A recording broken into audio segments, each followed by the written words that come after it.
Welcome to Rainy Day Rabbit Holes, where we take the history of the West off the rails. If you like your history unhinged, you are in the right place. I'm Shea. And I'm Jody. Let's fall down the rabbit hole. Welcome back, Rabbit Holers. You're listening to part 2 of our interview with filmmaker, historian, and resident UFO whisperer, Steve Edmiston. If you missed part 1, pause, go back, and catch up. We covered a lot. The wild tale of the Maury Island Incident, the birth of the Men in Black mythology right here in the Pacific Northwest, and of course, we touched on the Men in Black birthday bash that Steve throws every year in Des Moines, Washington. And I know you guys are confused. It's here in Washington, it's Des Moines. The S is not silent, whereas in Iowa, it's silent.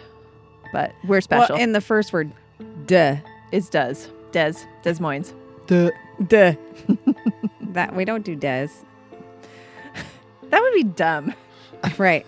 We follow the same path on that. Anyway, back to the tale. We also gave y'all a chance to win free tickets to the bash. So you're going to want to check out that last episode if you haven't already, because this is quite a bash. Shea and I had a blast last year at multiple events. Yes. And are so looking forward to this year joining the events. And in fact, we're going to release it here first. You're going to know. Jody and I might actually be part of some of these events. So maybe. Secret squirrel. We'll Secret squirrel. Yes. So you might have to come see yes, at the events what we're up to. So, but I'm super excited because it was such a blast. Yes, we will release details once they are all ironed out. But keep tuned. Make sure you follow us on our social media so that you can be the first to know about our involvement in the Men in Black birthday bash festivities. We're very excited about this. So we've been talking for the last 40 minutes or so about all of our exciting ideas. There's so many aspects of the story. Why don't you let your mind wander and wonder, what aspect will we take on? Oh, yeah. What costumes will Shea wear this year that are award-winning?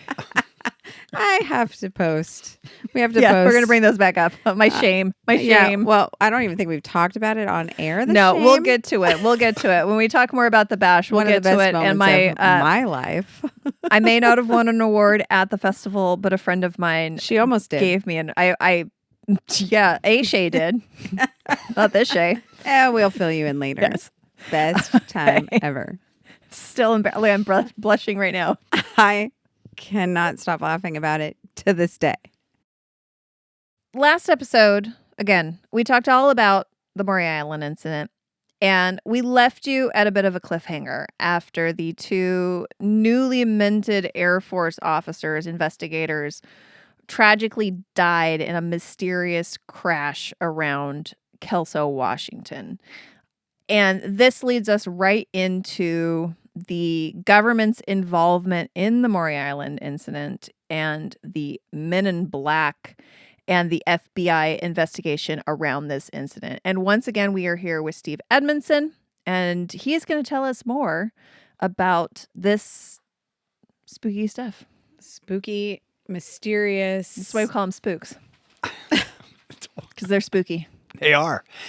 Well, thanks again for having me on the show. Absolutely. You can tell if your listeners were here in the room, they would all be able to tell how much fun this story is, how much fun I have telling the story. And so I'm very grateful that I get a chance to share it. We ended in a cliffhanger, and we had this tragic crash of a B-25 bomber with our 2 investigators from the Army Air Force. And it's a horrible thing. It's this horrible, death of 2 people investigating, alleged UFOs. Just doing their jobs. Kind of remarkable, right? So you got a plane crash, you've got people investigating what's happening on the ground. But what becomes really interesting, and this was the thing, as maybe a lawyer, as a filmmaker, as someone who loves story and history, that really grabbed me. And it is that, and who knew? I mean, I didn't know this. The FBI, Federal Bureau of Investigation, actually had jurisdiction over investigating a peacetime crash of a military aircraft. So not the military. Yeah, it was the FBI that was charged with this. And this is J. Edgar Hoover's FBI. This is 1947. This is Hoover at the top of his powers. He might be Power and paranoia. the most powerful man in the world. So Yeah. when In does this it become the period of time. FBI instead of what was it, the Bureau of Bureau of Investigation? Is it about that time? I think it had been the FBI for quite some time. Okay, so at that that's a point, little yeah, bit- yeah. You know, Hoover had been involved in the bureau, you know, since forever. I mean, so he was now at just the height of his powers, and so you have this plane crash. It's tragic, and the FBI has jurisdiction, so they have to kind of reach out. And there's a field office in Tacoma of the FBI at this point in time, and it, you know, this is where I get really kind of jittery excited, just visualizing this moment in time, because you've had this plane crash. It's, you know, going to get assigned to an investigation, so they assign this investigation to a lowly field agent of the FBI, Special Agent Jack Wilcox. Great name. Of the Federal Bureau of Investigation. Now, I always think of it. You're in Tacoma, Washington, in 1947. You couldn't be farther from the power center of the FBI. I mean, this is the Right. this is the gulag of the FBI, right? But what you are being handed, you know, in now that we've rolled into, you know, August of 1947, what you're being handed is this airplane crash investigation, an airplane that crashed, allegedly carrying objects from a UFO. Right. Top secret. Top cargo. secret UFO cargo. And I came across that in these FBI records of this crash investigation. And I thought, oh my gosh, this is our Agent Mulder. Right. Oh. This is history's first X-File. I mean, imagine if someone said, we're going to revamp the X-File and we're going to do it in 1947. Let's have the pilot episode be a field agent gets assigned the crash of a bomber that carries UFO objects. Winner. I mean, that's it's a great pitch. And so it's hard for me to kind of divorce my bias toward that intrigue of an FBI agent being handed a file to investigate. Yeah. Which is a UFO file. I mean, how do you not think X-Files, right? Of course. So super exciting. So this is important because this is how our team, Scott Schaefer, the director of the film, and myself, this is how we got the story that we wanted to tell. Because Jack Wilcox and others, but primarily Jack Wilcox, for a month in 1947, on a daily basis, sat down on an old typewriter and generated daily memos of the investigation, who he had interviewed, what did they say, and then he would teletype that and collect information. And so we have a documentary record of our Agent Mulder investigating this crash and everything about it, everything about Maury Island, everything, because that's where, you know, when he interviews Harold Dahl, when he interviews Fred Crisman, when he interviews anybody, he's getting the story and he's reporting it. And what's really kind of fun is these memos turn into communiques that go directly to J. Edgar Hoover. Oh, wow. Wow. Because Hoover, as we all kind of know, was a weird bird and an eccentric, and was starting at this point with his power to use it badly and to do all kinds of, you know, kind of anti-democratic things. Right. So he is kind of, you know, a weird bird. You talk about this FBI investigation. What does that look like? Like in real life, what is Like, were Agent they serious? Jack Wilcox doing? Is he going out and finding people who may have been involved and interviewing them? Like what is he doing? What does his daily investigation look like if we were to put it on the screen? Yep. From the records, from the memos that we have, this is part of what we got through Freedom of Information Act requests. Wilcox is basically doing what it's almost like any police procedural that you would watch on TV, right? Every day he must get up and decide today is I'm going to talk to, Ken Arnold Day, or today is I'm going to interview Harold Dahl Day. Today I'm going to interview Fred Crisman Day. Today I'm going to, I'm going to go down. I'm going to look out. I'm going to go down and investigate and look at the boat. So if you look at this, what he's generating, he's just doing what anybody who was charged with investigating, trying to get to the bottom of this airplane crash. And to get to the bottom of the airplane crash, you kind of have to go back in time and go, why was it flying? What was Right. on it? Where'd it come from? What was Okay. it doing there? So it's really cool to have a documentary record from a government agency that is actually kind of doing the day-to-day, going back in time, and why was this happening? Okay.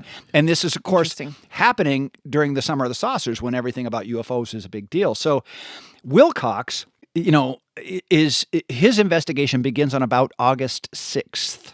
Okay. So the plane crashes on August 1st. His investigation begins about August 6th, and it goes through, I think, August 27th, where he has a 13-page final report to J. Edgar Hoover. And I'm not joking, for listeners that kind of think, oh, yeah, it went to J. Edgar. No, they would teletype. So they didn't have email. I always like flaming email. No, teletypes. They were teletypes.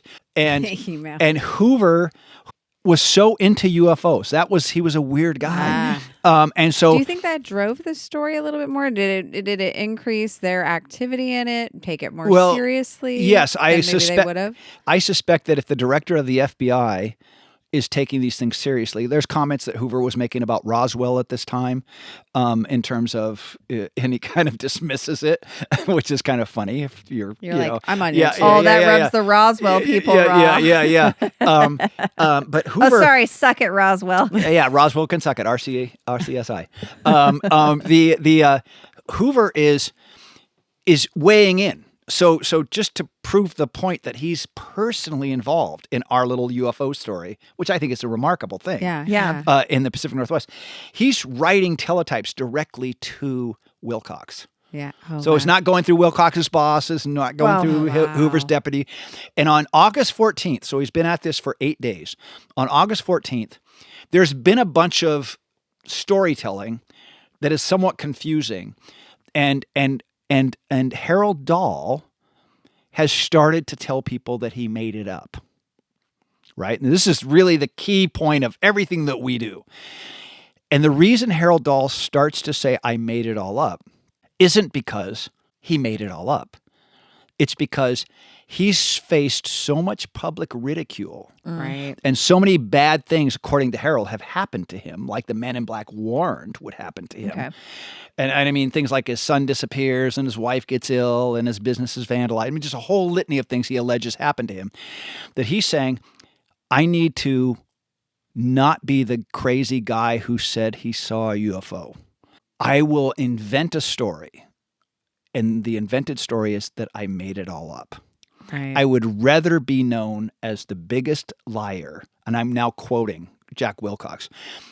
I would rather be known as the biggest liar that ever lived than be the guy that saw a UFO. Okay. Wow. And so during the course of these investigations, that comes up in Wilcox's interviews and memos many times. And it's the only narrative in the historical record. So there's not a contrary narrative that somebody says, oh, no, he really made it up. No, the only these are the narrative, reasons why. only narrative is he invented the idea of a hoax to get out from under being a crazy guy. Right. I think I'm going to go back to the beginning before somebody advised me that I should talk. Yeah. And I'm going to take the advice of the man in black the next morning, and I'm going to keep my mouth shut. I'm gonna, and I can't, and now I can't take it. So the only way out is to say I invented that it's a hoax. I have This is how I I go have my back own in time. theories on this, but So we'll here's save that. here's the document, and it all leads to August 14th. On August 14th, all these threads just come together. It's so wonderful. Hoover has been paying attention. And I just love that he's part of our story. J. Edgar Hoover's been paying attention to the investigation on a daily basis, but he's misread the documents.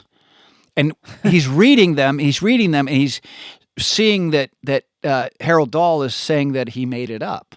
And so Hoover sends a teletype directly to our Agent Mulder, our Jack Wilcox. And in that teletype, he says, it looks like Harold Dahl has confessed to a hoax, so we can just kind of close the investigation down. Okay. And this I love because this is, to me, courage. If you're in the lowly FBI office in Tacoma and the director of the FBI is telling you to close an investigation, does it take a lot of courage to tell him he's wrong? And 3 hours later, Wilcox sends a teletype directly to Hoover and tells him, this is August 14th, Harold Dahl never confessed that this was a hoax. He only said that he would make up a hoax story so that he would no longer be accused of being crazy. And that's in the August 14th memo. And to me, that seals the deal. That is like, there is no other narrative that we have to access than that narrative, which is, we still don't know what Harold actually saw or didn't see. Right. But the narrative that Harold said it was a hoax, that's false. Right. So Harold, you truly does believe he saw these things, experienced this thing. Harold believes something. Yeah. Right. And Harold, and clearly Harold invented the idea that it was a hoax. There's no other narrative out there. And it's documented many times in this record. And so Wilcox corrects Hoover. And then he corrects him again. I mean, he keeps the final, 2 weeks later, the final memo says the same thing in many different ways. But the FBI wants to close these cases. And so the FBI closes the case at the end of the summer and seals it for 50 years as a top secret investigation. So the only narrative that existed for us was the hoax narrative that Harold wanted out there. And we never had the truth, the underlying documentation of what was really going on. And so to me, that's why nobody's heard of this story, number one. Right. Because it was a hoax, we dismissed it. That's why other entities, whether it's Roswell being the biggest story in the Summer of the Saucers, or, our favorite other grievance that we have, which is Bridgeport, Connecticut, which is they believe that they have the first sighting and encounter with a Men in Black. People will fill that void. Sure. That void of, it's a hoax.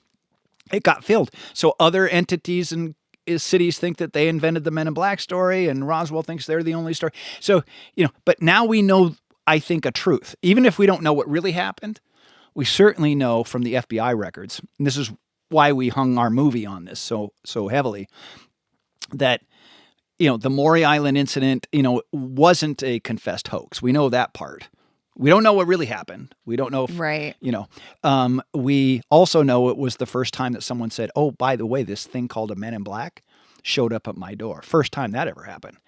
And to us as the filmmaking team, and as the team that lives in the area and feels like the story needs to be elevated, why we throw the festivals and things, is that it's just,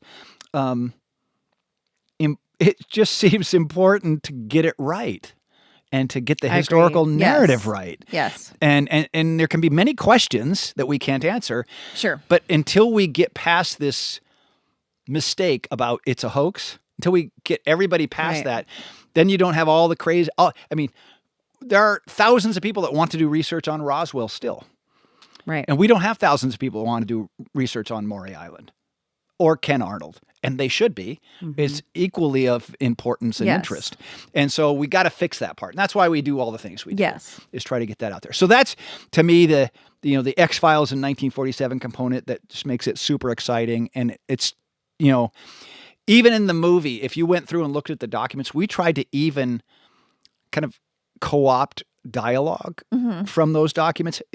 Some of our dialogue in the movie has a stilted thing, and we were trying to adopt it where we could to sort of have that authentic, even in the movie, there's a scene in the diner where the Men in Black is with Harold in the diner, just like in that we know from the records. And in the Man in Black in the diner tells Harold everything that happened, right? Which is how it's portrayed in the documents. And as filmmakers, the decision was, and I think it was a great decision on Scott's part as director, that's where we would show the audience the visuals, the UFOs, while the Man in Black was narrating what happened on the water. And the idea there was, we're not showing it to the audience in a way that we're trying to tell the audience what to believe. We're just illustrating what the Man in Black is saying in the diner, which comes from those documents. And I think that was a pretty effective way to tell the story. Yes. By the way, is there going to be more to this movie? Oh, we hope so. Yeah. I mean, wait a minute, I'm not done. Yeah. By the end of the movie, we both felt a little bit like, I want more. There's so part two. much. I mean, it And deserves. it's well done. Oh, thank It's you. a Thank you. Well done movie. Like, Production values are really nice. It Yes. feels like a movie theater, doesn't it? Yeah. 100%. Yeah, production value was fantastic. Yeah. That's all Scott and the production team that we pulled together to do. We did not want to do, and I don't mean to denigrate anything, but we just didn't want to be one of the shows that kind of goes, could it be that this was a mystery alien? And then the music comes and goes, blah, blah, blah. We're like, no, we want to do a movie. We want to do something that has a You don't want to cinematic be an experience. ID channel special. I feel like you've gotten quite close with the people in the story. Yes. Even though they're not here anymore. I liked your J. Edgar Hoover too. He was good, isn't that? Yeah. That's a His great voice actor. was fantastic. Great yeah. actor. Yeah. So I feel like you want to be respectful of the whole story. Mhm. And I could see that just in the 30 minutes that you gave me.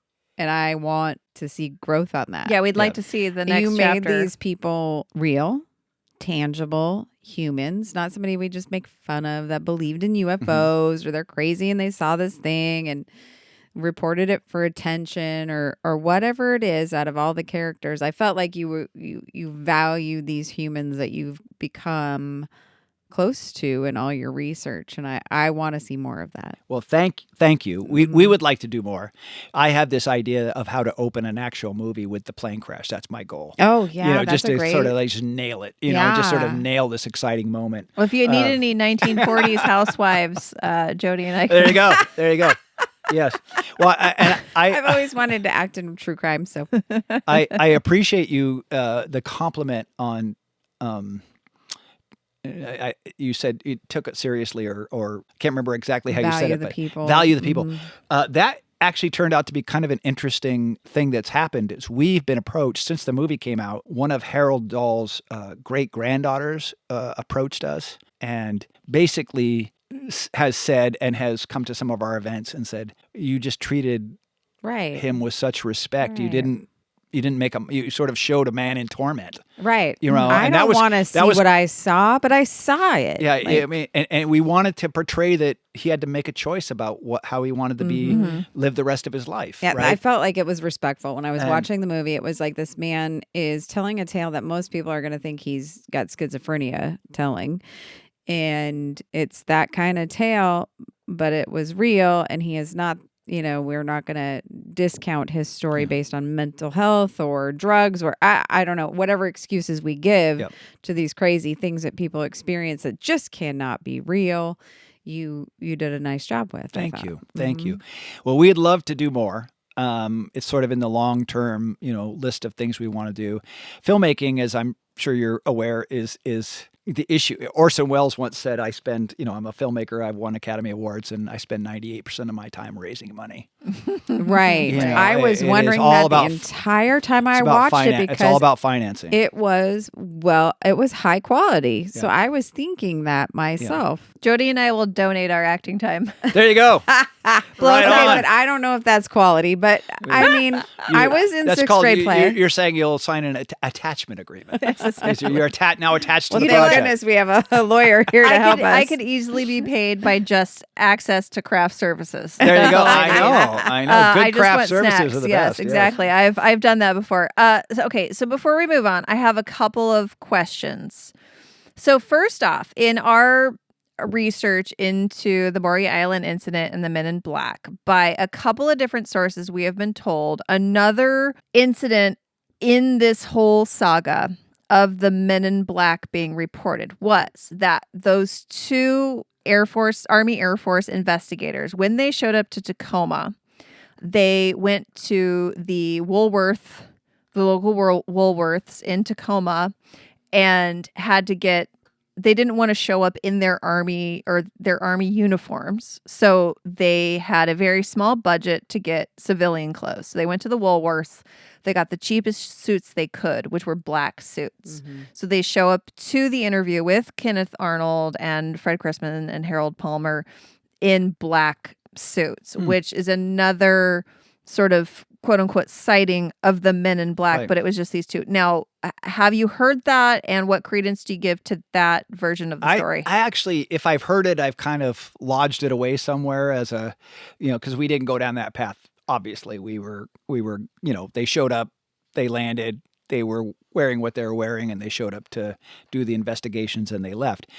If they had changed, if the two Army officers had changed into black suits because they wanted to, I don't doubt it. I just don't have the source for that. How can I ask how that came to be? I've only heard it from Steve Dunkelberger told us this story, and I want to say that Chris may have said it, but don't quote me on that. That may be apocryphal. That may be just me. But I do know that Steve Dunkelberger said that. And then I just lost my thought. Well, I was going to say, is why it you a tale think that makes it more interesting? It could. Or is it filling some blanks? Or is it an actual factual story? What I have found over now the 13 or 14 years that we've celebrated this, even in our local small festival, the Burning Saucer Festival and the Men in Black Festival, is that a lot of times I'm seeing, for all the right reasons, stories get kind of crossways, like they're kind of like they swerve off the actual path because people are telling the story, and it's kind of like the telephone game, and things kind of get changed around, and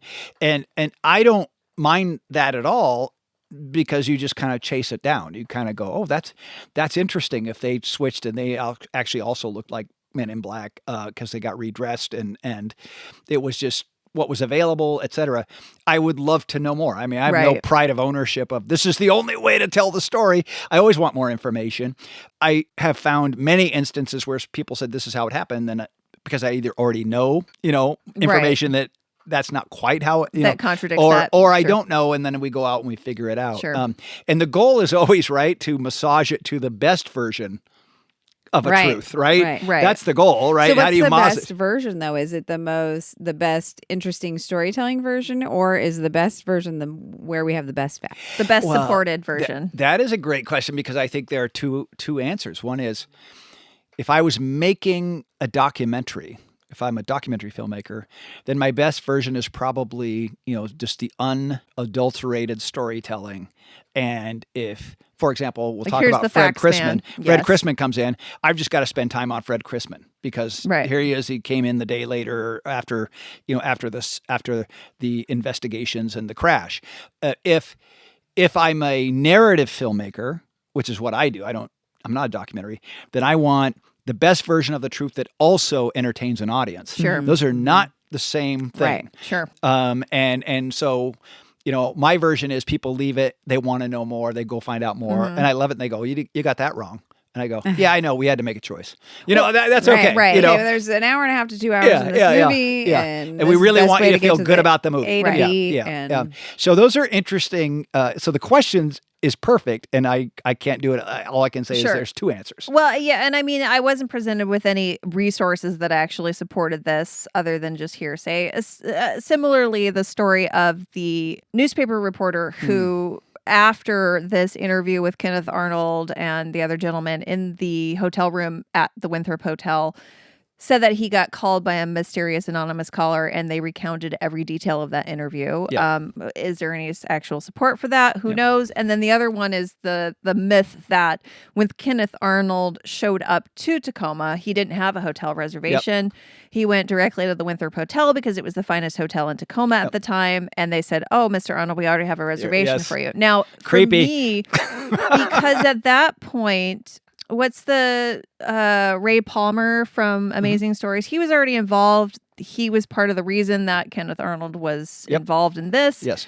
My theory is Ray Palmer has staff that works for him that deals with all these details. He said, make a reservation for Kenneth Arnold at the Winthrop, and people forgot to tell Kenneth Arnold. And it was just coincidence that he showed up at the right hotel. Yeah. That's my personal theory. Could be. Yep. So that's a good theory. In that, we have to loop in Fred Crisman, Ray Palmer. But I want you guys all to hang on to your tinfoil hats, because we're going to do it after this commercial break.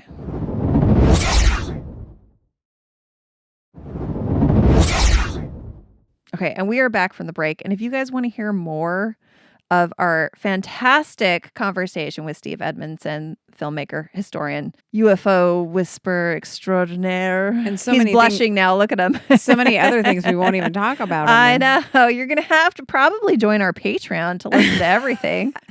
Also, don't forget that you can win tickets to all these fabulous events that surround this fantastic story.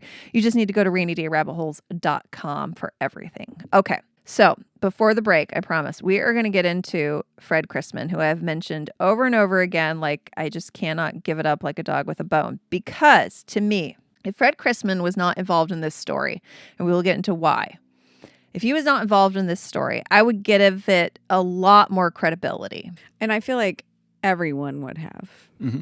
Like, I feel like that's part of not just Dahl saying, I'd rather be a liar than have seen in a UFO. I feel like Crisman does lend in the authenticity or lowers the credibility of the story. And that's unfortunate. Right. And I see Fred Crisman. So if you guys, you need to go back and listen to episode 34 of our podcast where we dive into Fred Crisman specifically. And thank you, Brian Schickley, for your great research about this interesting man. Or as Michael Sullivan said, a dangerous sociopath. Who probably appreciates our story on him. Right. Thanks. Oh, God, I'm participating in the wrong things again. He would love it that we're talking about him. So Fred Crisman was a man who loved to build a myth around himself. He liked to involve himself in larger-than-life stories. And he's involved in this story, as we have mentioned before, either maybe Harold Dahl's boss or Harold Dahl's partner. All we know is that Harold Dahl had some sort of relationship, probably business-wise, with Fred Crisman, told Fred Crisman about this story. Fred Crisman claimed to have the photograph evidence of this Maury Island incident, that those photographs were stolen off of his desk by the men in black, that he had collected the slag. He, in fact, had a story where he went to the beach where the Harold Dahl had grounded his boat. He had gone to this beach to collect slag, and while he was there, another flying disc had come overhead and was menacing him while he was there. But Harold Dahl also was very interesting in that he had a relationship with Ray Palmer of a pulp fiction. I mean, they didn't call themselves fiction, right? Amazing Stories, Yep. which was one of these comic booky magazines of the time that was very popular that would publish these out there tales. And Fred Crisman became involved in them with the Shaver Mysteries, where this gentleman wrote in these stories about interacting with a race of, are they reptilian?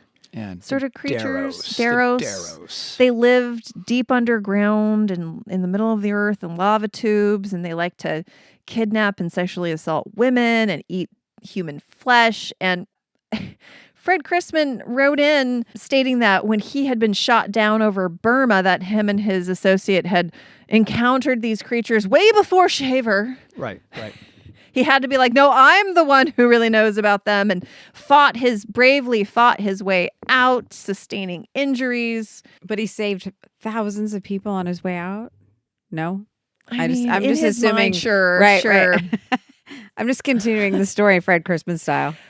So he also is somebody who has been linked with the JFK assassination, although how much of that is his own making. Right. Did he link himself? He's known to be incredibly right-wing, was constantly haranguing on about the commies, and somebody who would say, oh, everything is woke today. They didn't have that word back then, but he would have definitely been one of these people.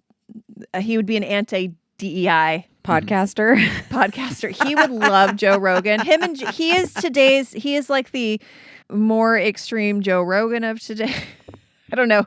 There's worse than Joe Rogan. Anyway, so he's involved in this story, which for me is where that story takes a left turn into, I'm more skeptical of the story overall, given that Fred Crisman could manipulate people pretty easily. And how much of this is him manipulating Harold Dahl in this story? And I want to know your take on this. Okay. Well, it's a great question, and we struggled a lot when we decided to make a movie. Yeah, I noticed you had him in one scene. Yeah, we were not even maybe going to put him in anything. In part because we had a limited budget and we were only going to be able to tell so much of the story, and you can tell by watching the film how much we left out. and left for, another day. You went for quality, not length. Yeah. And the challenge for me, and this is where I was a major advocate for the approach of marginalizing Crisman. And because as I was the writer reviewing all of the historical record that we have, the only thing I could see is that, Crisman enters the story after it happens. Okay. The June 21 events happen without Crisman having anything to do with it. The June 22nd Men in Black morning apparently happens without Crisman that we know about anything to do with it. At some point, Crisman, determines, learns the story from Harold, his colleague, and injects himself. How can I inject myself? This is about to get exciting. Yeah, I need to be part of this. And I'm really, sometimes when we don't know what the actual answer is, we're trying to figure out what's the most likely answer. And I still don't understand why he didn't inject himself if he was trying to inject himself into day one. What was the reason not to be on the boat, not to be part of that story? If they were in business together in some way or fashion, whether one was a boss or not. If they're going to lie about all this stuff. He would have been on a boat doing kind of the same stuff, right? They were in the same business at least, But to play devil's advocate, Fred Crisman was not dumb. He was clever. I mean, he actually had held some fairly high positions over his life. So he was not a dumb man. And if he knew that he was easily identified as being somewhere else entirely on that day, if he were to make, let's just say, and I'm not saying this is what I believe entirely, if he was making this whole story up out of whole cloth and telling Harold Dahl exactly what to say. Maybe he would say he's not on the boat because he knew that day he was somewhere else. Now, my theory is more likely something happened to Harold Dahl out there, whether it was UFOs from another world or it was a failed military experiment, which is where I lean more towards. And all of these UFO things is we don't know what the military was doing at that time. And they're not likely to have admitted that. No, even when they're like, oh, we've unclassified killed a dog and burned a kid. And I think we're going to have to say this was a UFO. It's a better option. I mean, we know what the government likes to do terrible things and then lie about it later. And then they give half truths. And I'm more likely to believe that than it was out of this world phenomenon. So maybe Harold did have an experience, told Dahl, who maybe he had some sort of relationship with, and Dahl was like, hey, this sounds exciting, but it doesn't have anything to do with me. How can I make it about me? Yeah. So that's why and got to be attached. That's where I land. I whatever happened to Harold Dahl on the 21st on the boat, Crisman wasn't there. He had nothing to do with it. He hasn't tried to inject himself into that. Maybe he was clever enough to say, well, let's make up the story, but it gets to me, it's so weird. It's like creating such a detail-rich story.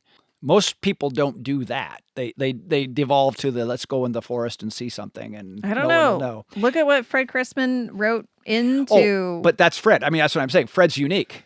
He'll make that detailed story. I mean, he's got these scars on his body that in that story he attributes to his encounter with the Darrows. But Brian Shickley shared with me the military health, what do you call it? Record of Fred Crisman. And he had those scars on his body before this ever would have happened. So he has some scar on his bicep that later on he says is because he got shot by this weapon from the Darrows underground. But he already had this. And we discussed this on our show that he had been diagnosed with, at the time, shell shock, which we know what that is. Yeah. That's PTSD.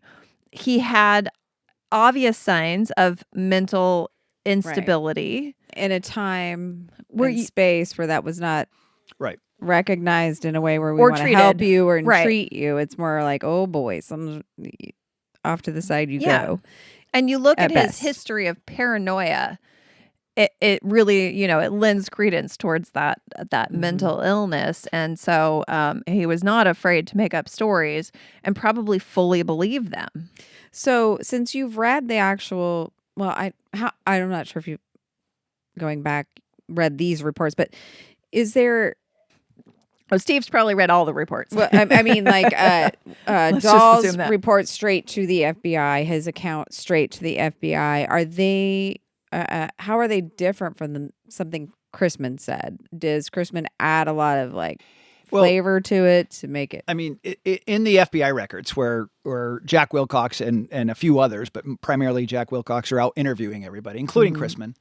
That's, I mean, it's an investigation. He's not making up his opinions about what he's being told. So when Crisman says, I went out the next day and saw 20,000 tons of slag on the beach or whatever, that's in the FBI records. Okay. So those records are very much 20,000 like pounds a of slag neutral no one has a neutral accounting of what he's being told, right? The interview records. Like, this guy told me this. I'm not saying it's true. It's this guy said this thing. My take on all of that is, to me, and particularly what I do understand about Crisman and his persona and his history and his predilections is, whatever Harold said happened, this suggests not that this would suggest that something happened that Crisman wasn't involved with on day one.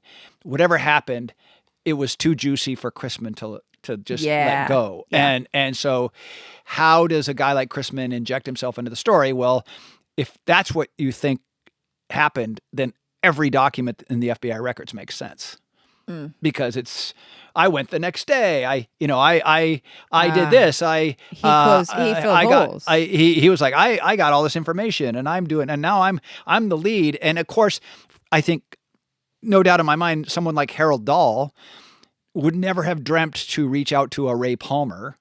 Right. That's a Fred Crisman thing. Crisman's like, we're going to run with this story. And Crisman's smart enough to know that, it's the summer and everybody's talking about it. We're going to make some money. Mm-hmm. So if I look at this as two individuals, one is a leader and one is a follower, and the leader, unfortunately, is a sociopath who's going to he's like coming up with this grand scheme of how to, whatever it is that happened to Harold, how to make it profitable. Yes. And the more he sees happening in the Summer of the Saucer, the deeper he wants to go, and he connects with Palmer. Palmer's already connected with Ken Arnold. This little group of people are all becoming connected, and Crisman's, going to take the deepest dive he can possibly take in that world to be part of it. To me, what's interesting is, as I read the records, it feels like the FBI just keeps drifting away from Crisman. So they're figuring it out. Yeah, just kind of, kind of like. He wasn't there at the original time. He's got nothing to back himself up with any of his tales. He's outlandish. But he's in the record. I mean, they take down everything he said, and they're not. But in Crisman's story, that would be because they don't want to release that he was actually involved in deep CIA operations. Oh, God. Yeah. So in the Crisman story, there is one theory that it was some sort of convoluted plan to cover up the Boeing company dumping toxic waste on Maury Island. Where do you fall on that? Yeah, I've heard that, and I've also heard, I think in the Maury Island Incident book that got self-published a decade ago by Charlotte Lefevre and Philip Lipson. Really great people. They run the Museum of the Mysteries. Their theory was the same, except it was a Sarko stuff. A Sarko, sure. And that was another thing. And then it was Hanford. And also Hanford stuff. But wait, Hanford's that's very far away. I know. It was like bringing waste over and dumping like it. So why? They have plenty of rivers they can dump into out there that nobody cares about. I don't quite understand the idea of dumping it. I mean, it's just leaking anyway. Just let it go. Yeah, the idea that it is that industrial waste was being collected and that spot was being chosen for dumping. I mean, I won't dismiss it because I want to be open-minded about everything, but I'm not sure that feels like organically interesting. Is that what they would do? Is that what, they would just dump it? I like the idea. I think Scott's leaning this way now because he used to, the ground, to me, I'm always looking for what is the grounded idea that makes some Fred sense. worked for the Boeing company, and when he was investigated by the FBI, they said some things that made it sound very mysterious, maybe he's still an agent for the FBI. Yeah. But here's the thing: is Boeing unabashedly contaminated the Duwamish River for decades. Why would they need So to go why somewhere are they? else? Why are they? Right. And they didn't Dumping cover it. that up. Like, why would they be so concerned about covering up dumping industrial waste? Here, our Sarco contaminated the Puget Sound for decades. All of this industry contaminated the Puget Sound for decades. They don't need an elaborate story to cover it up. They just need to pay off the right people. That's all they need to do. They don't need to come up with a story. So I don't put a lot of credence into this I theory. agree.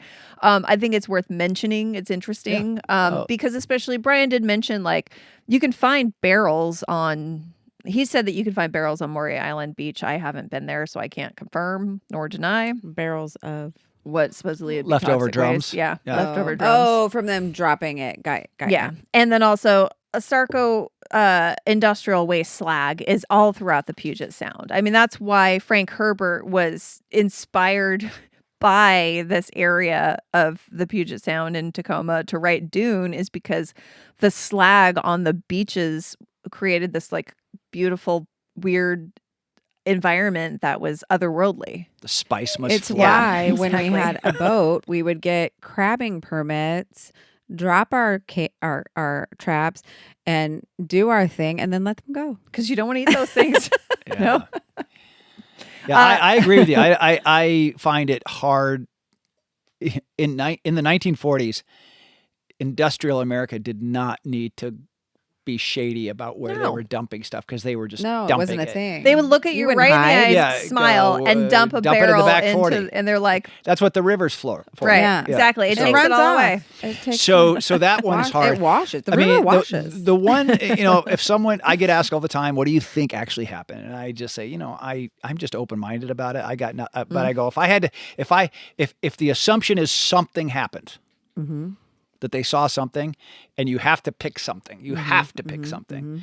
I think some sort of military aircraft testing type stuff is That's the what one I was that thinking. the one that I would say, okay, I'll pick that because certainly there's lots of military bases. I mean, by the early 1950s, so not very far from now, we're putting Nike Ajax missile bases everywhere in the Puget Sound area. I mean, this is a complete industrial I military agree. thing. This has always been my thought on it. So if I had to say something secretive is happening, that would be the Right, it's us. I have a sequel story that we were talking about very loosely on the Maury Island, like make where you're like, okay, it's not just the story. It's like, what if you had a TV series so you could just go to town and make stuff up after you started with a story? Very X-Filesy. And I always thought, I would totally weave in that military stuff was happening, Yeah. over, on the other side of the bridge. And the reason that bridge came down, Oh, Gertie? yes, Galloping was Gertie? they did not want people there for at least another decade. Oh, I love it. And That's so a great one. Would I that love be great? that. Would that be great? It's like, okay, that is a conspiracy. So And then are the big octopus- the wind, octopuses- the wind just blew it down. Right. Sure, the wind just blew it down. Well, and then here's you're the like, funny now you got thing. another decade at least Here's without a bunch of people there. What year was that? Like, there is a camera was the late 40s. recording when it happens. Yeah. There's not just Yeah. video recording of this So crap. we could so have a you lot might of be fun. right. A lot Well, of you you can have a may lot of be fun with right. that. Also, yeah. the world's largest octopuses live down Yes, there. I know and that why. could be from radioactive There you go. aliens. There you go. I don't Why know. did that happen? So yeah, no, there's no end to fun with this story. So, that's also behind the Kenneth Arnold story. That is one of the prevailing theories, is he saw aircraft coming up. I can't remember the name of the base in California, in Northern California, but that given the how fast they flew, Oh. and there was records on that day that there was a certain amount of these very fast experimental planes flying from that airbase up to the Pacific Northwest, that is what Kenneth Arnold saw. And that is the theory that I most go with, because especially like you're flying on a little Cessna, you're looking out of like a regular window. How can you really gauge how far away things are and how fast they are flying just against the mountain? And the fact that those that it is record that those flights were happening on that same day around the same time. Yeah. That's what I think happened. But, you know, Kenneth Arnold, at that time, it was like, if you're like, I do declare that this could not have been from this world because As an expert. I must say that they were going the same speed as my plane. And everybody's like, that's good enough for us. Yeah. Yeah. Kenneth Arnold, I mean, interesting character. That would be like if someone said, as opposed to making a feature film or a TV series, just make another half hour, another story. I would love to do Kenneth Arnold's I think it would be amazing. Because, and part of that, I think, just because another sort of, in a sense, to me, kind of almost an emotional response to the Crisman story is the Arnold story, because, you know, Crisman sort of took on this intentional provocateur, you know, right-wing, crazy conspiracy theory role. Kenneth Arnold pretty much stuck to his guns for the remainder of his life. And he, you know, some of the stories you were talking about, you know, come right out of his 1952 book, you know, where he's talking about the crazy things that happen and furniture disappearing and, you know, just all kinds of little nuanced details. And Arnold kind of stuck to that through the rest of his life. And it sort of even comes off that he was kind of embittered by how he was mistreated for that. And, you know, I juxtapose that with Fred Crisman, who sort of, you know, moved on to the next best conspiracy theory to join up with. And, and for me, and this is very personal, but for me as someone who, maybe it's the lawyer thing that just wants to ground it in something. It's just really, if I was going to tell, I would have to do what Brian Shickley does so well, which is I would have to just make this about Fred Crisman. You know, I mean, it's really hard once you have, from a narrative perspective, to go halfway down Crisman route. You can't go halfway down. We made a second episode out of it. I was going to do one episode. He would have taken over our entire summer of sausage. Yeah. Sausage. That's a winner. Am I hungry? So, yeah, I mean, and the thing is, too, is like Michael Sullivan said when we were asking him about it, he really balks at the idea of like talking more about Fred Crisman, lending him more airtime. He gently scolded us. He did, because Fred Crisman had a lot of involvement in the politics of Tacoma. In a very negative way. Yes. He was detrimental to the city of Tacoma. And obviously that's not the exciting part of the story. That's not the conspiracy theory part of the story. But he was batshit crazy, a right-wing conspiracy theorist. And he was so obsessed with the communist threat and thought that any sort of diversity or talking about inclusion in any way was, if you were talking about diversity in any sense, or just like, let's open our minds to other cultures or theories, you were a commie. Yeah. So he was destructive in a way that Michael Sullivan bristled at the idea of us giving him any airtime, even though he's dead. And Brian Shickley interviewed Fred Crisman's son. And one of the things that really struck with me is Brian saying, like, imagine being that guy's kid. Not only did this guy smoke 3 packs a day, so you had to smell that all the time. You smelled like it. Yeah, but as a child from a smoker. Right. Who did laundry while smoking. You smelled like that. Right. But then you had to deal with this guy that had all these crazy conspiracies. People were constantly coming to him with these ideas. While Fred Crisman is interesting and worthy of a story, it's also it's that catch-22 of like, it's like giving it's like all the idolizing of serial killers in a way. Well, he wasn't quite a serial killer. It's do we need to give the villains so much airtime? Instead, can we focus on the Kenneth Arnolds of it all? Like, he seemed like a genuinely curious person. And even though he continued, Arnold continues to collaborate with Palmer, the 1952 book as a co-authored piece. Yeah. And, and that's kind of dubious, I think, given Palmer's historical track record.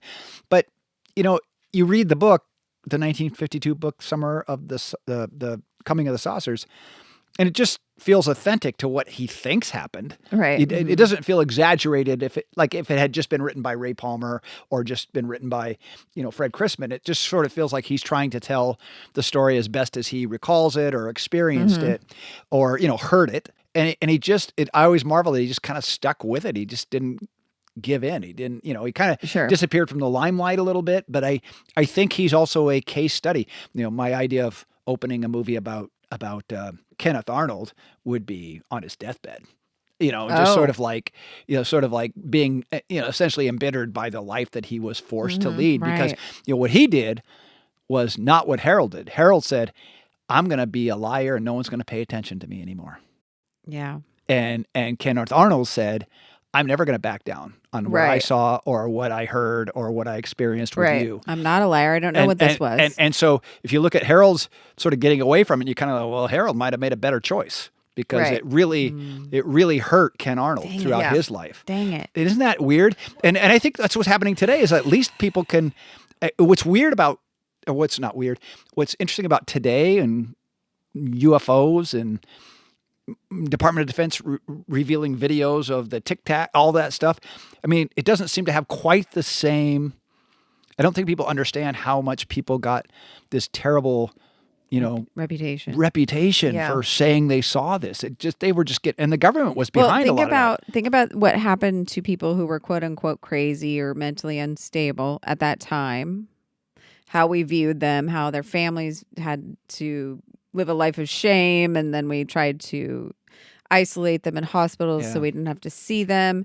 And talking about a UFO, whoa, you're on the verge of being that human being where we're going to isolate you and act like you're not worthy of this world. Yeah. Well, and I think too, Kenneth Arnold was a victim of the government secrecy, right? Like the government's never going to admit to whatever it is that he probably saw. So he's always going to be gaslighted for the rest of his life. Absolutely. Yeah. And I feel like with the current president and his last presidency, like there's no way he's keeping this stuff secret. If he finds out that we have actual UFOs, like he's telling us on Truth Social in bold letters in all caps because and I know he's probably asked. Right. Well, guys, we are going to go ahead and shut this episode down. We're going to come back with a little bonus episode here to talk about the Men in Black birthday bash itself and a little bit about Sparky, but we've gone on for an hour. So that's enough for one episode for today. So again, thank you so much, Steve. Thank you, Jody.